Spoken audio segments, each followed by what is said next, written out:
Look, when word reaches the Carolina cross-country team that someone on campus is a formidable competitor in the world of dribbling a basketball while running a mile, I did do that. they send over some of their best. And so we have Patrick Anderson here. Patrick, I assume that you came by because you heard about Jones's proficiency at running a mile and wanted to perhaps challenge him. That was it. How fast can you run a mile? Just like if I said, Patrick, you've got to run a mile as fast as you can for your life right now. How fast do you think you could do it? Working on getting under 4 minutes, but still got a couple seconds to. Dude, that's crazy. Yeah. That's great. How fast could you do it dribbling a basketball? Probably a little slower than that. Does Coach Sorensen ever just like flex and be like, guys, you know I set a world record dribbling a basketball? Yeah, not too much. We were there for it, though. I had a stopwatch in my hand. Oh, so you were the official timekeeper. There were a couple of us. Like, we're Had not to sure get a few watches on that. Yeah, still a bit of controversy. All right, well, let's talk. Okay, so great start to the season for both the men and the women. Tell us a little bit about the team. Tell us a little bit about what's going on right now. Yeah, I think we're in a great spot. It's an exciting time. We've got a whole bunch of new people, men and women, a whole lot of new freshmen and transfers, grad transfers, and some younger transfers. So it's an exciting time. Big teams on both sides. With a whole bunch of great runners, excited for a good year. Adam and I have talked about this in the last season or two.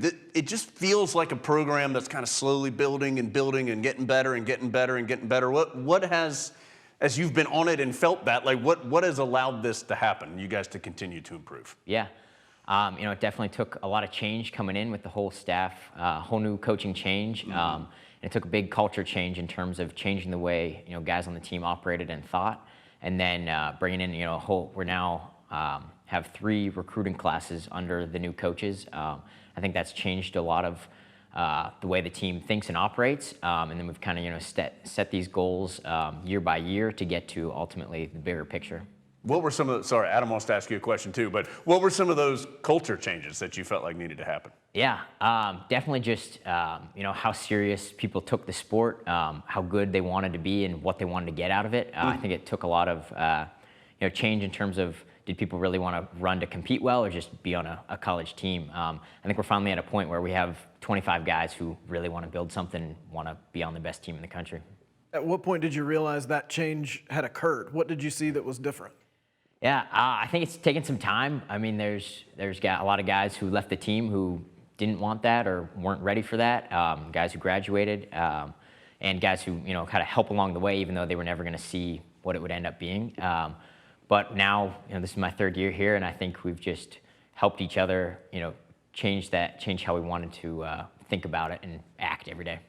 All right, this may seem like a silly question, but like, when did you realize you could do this, right? Because I mean, most people have probably gone for a run before, but when did you realize that this was something that you could do at a high level?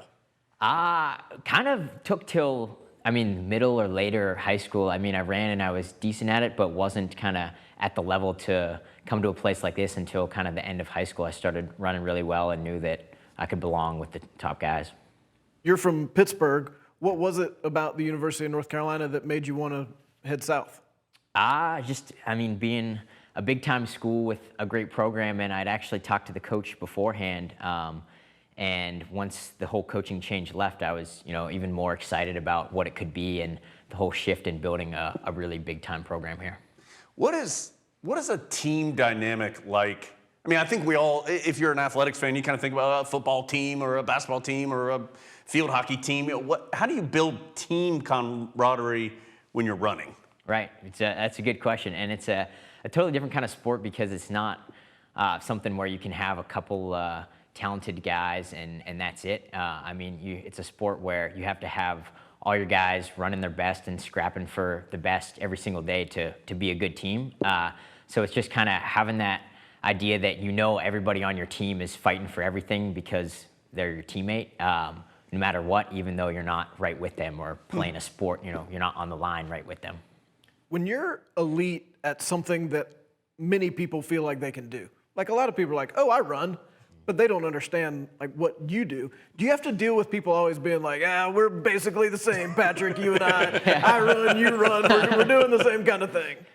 Yeah, it's definitely something that it's kind of hard to understand if you've never done it before in terms of what it really takes to to get to the highest level in this sport. It's easy to just kind of, to know what it's like to run, but to be the best, in a sport that requires so much physical effort and ability, and the mental side too, you really have to kind of form a lifestyle around it to actually get really good. How so?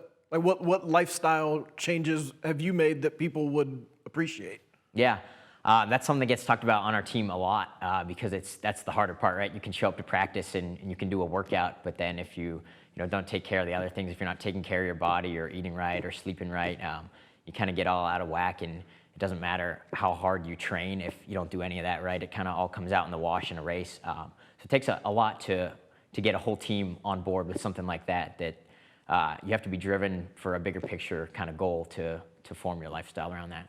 Okay, mentally, where do you go when you're running? Like, are you thinking about running? Are you trying to put yourself somewhere else to not think about how your legs are starting to hurt? Like, where do you go mentally? Yeah, that's a good question. And a lot of it is like, a lot of people always ask like, oh, you don't listen to music when you run, right? And for us on our team, like it's all, you run and you talk to each other, obviously on a lot of normal runs, there's a lot of banter going on. But when you get into a hard race or a workout, like it all comes down to like how you think is how you're gonna perform in this kind of sport where it's so pure like that. I think you have to have those bigger picture goals and kind of a deeper like, why do I do this in this kind of sport to not give up on something like that. So it all comes down to like how you talk to yourself and how you motivate yourself with your teammates in mind, to get through those hard things. Speaking of motivation, you're a biology major? Just changed majors actually. Okay, to Doing what? more public policy now, but. That seems like quite a switch. What prompted the switch? Well, it started out kind of my sister's in med school and thought that might be the path, but decided I didn't think that was for me. I have a question. So when everybody gets bunched up, it gets a little pushy-shovey in there sometimes. Like, does it ever get a little, like, have you ever caught like an elbow in the ribs? Or Yeah. It seems like it gets a little physical in there. Definitely, plenty. And you guys have sharp elbows because you're thin, because you run so much.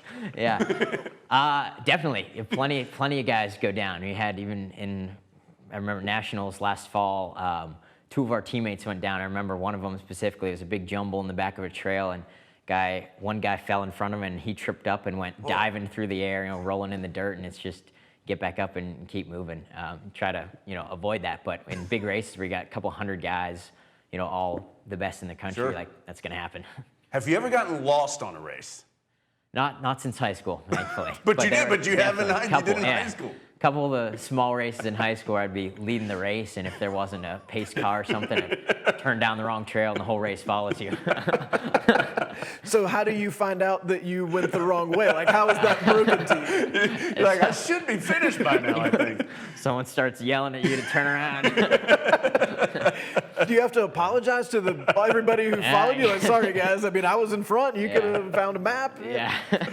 Okay, what's next for you guys? Take us through the next couple of weeks. Like, what's important individually, what's important team-wise for you guys to get where you want to go? Yeah, this weekend we got a bunch of guys traveling to Indiana, and then a group of us who are just going to stay home and train through the next month. Then we head to Lehigh, which is a good race, and last year cross-country is an interesting sport in terms of getting to nationals because the regional meet, you either place top 2 to get to the national meet, or you can get an at-large bid, which is all based on a point system of teams that auto-qualified that you had beat earlier in the season gives you points.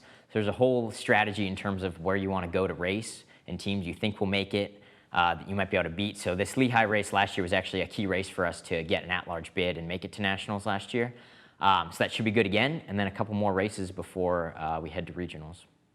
Tell you, Adam and I have said this. We've been just dropping these little hints every now and then. This is a program that's coming. Carolina cross country, men and women, Carolina track and field in total, making their way to the top of the national rankings. Patrick, great to see you. Thanks so much for your time. Thanks so much for having me.